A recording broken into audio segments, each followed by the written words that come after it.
Fabian asks, first thoughts on the Mission Impossible first impressions. So apparently some critics have already started to watch Mission Impossible Dead Reckoning Part 1, and the first batch of reactions dropped on Twitter 2 or 3 hours ago. Now, I can't pull them up on my screen right here, but over on my Twitter feed, I retweeted it, a whole bunch of them. Stop one from Scott Mance. Finally here and worth the wait. Mission Impossible Dead Reckoning is absolutely fantastic. Perry Nemiroff, someone that is kind of a friend of mine now, which is kind of cool. Been watching her on the internet for about 10 years, and now we're kind of friends. Mission Impossible Dead Reckoning Part 1 is another winner for the franchise. Eric Davis, I had the absolute best time watching Mission Impossible, an impeccably made action film that does not stop entertaining. Rohan Patel, Dead Reckoning is the best movie of the year. Joseph Deckelmeiser, this is phenomenal. Haley Atwell steals every scene she's in. This is my favorite Mission Impossible film. Mission Impossible 7 is very good, though it lacks the emotion that made Maverick great. The cinematic train sequence is awesome, and the entire cast rules. Dorian Parks, Dead Reckoning is amazing and potentially the best installment in the franchise. Nigel Smith, there's a car chase scene in Mission Impossible Dead Reckoning that brought me so much joy. It's invigorating my love for the summer blockbuster. The craftsmanship of this franchise is unmatched. Brandon Davis, Dead Reckoning is phenomenal on the action front, especially in the first hour. Haley Atwell steals every scene, second person saying that. The villain, cliffhanger, and runtime didn't blow me away, so a little bit more. It's great, but also villain, cliffhanger, runtime didn't blow me away. The rest is wildly entertaining and brilliantly filmed. It's solid. And last one on here, this was the first one that I saw. This is the first reaction that I read for the film. I was like, okay, wow, I don't know what to make of this.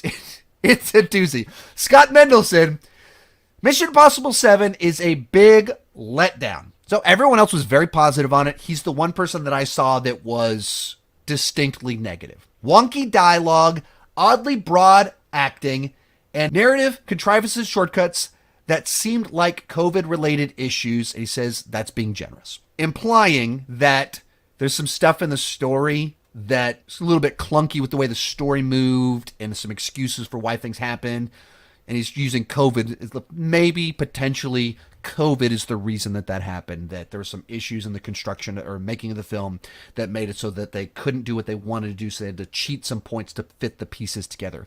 If you don't remember this, Tom Cruise paid to rent out a yacht or like a cruise ship or something for the crew of this movie to live on while they shot the film because of COVID. Because it's shot like 2 years ago, which was like we were still in real kind of COVID, in particular with like movie stars, where Tom Cruise gets sick, shuts the whole thing down. And that's millions of dollars per day if he gets sick. And this is people close quarters and stuff. So he had the crew live on a cruise ship so they could make the movie. And there's an infamous thing of like him flipping out on some crew members who weren't social distancing or wearing their masks or something. And anyone with a reasonable take was like, I mean, he's paying to have them live on a cruise. Tom Cruise is paying for them to live on a cruise liner so they can make this movie. Yeah. I'm pretty sure he's probably going to get pretty mad at you if you won't stand 6 feet away while you're talking, while you're getting to work on a Mission Impossible film. Here's where it gets weird. Felt off in a way akin to Saw 3D after Saw 6. Of all the comparisons, you're trying to like help people understand. Yeah, like I felt like this one was kind of weird. Like there was a shift in tone or vibe from the previous entries. Of all the points of reference to give people, general audiences, to help them understand how you felt about this movie. Saw 6 to Saw 3D?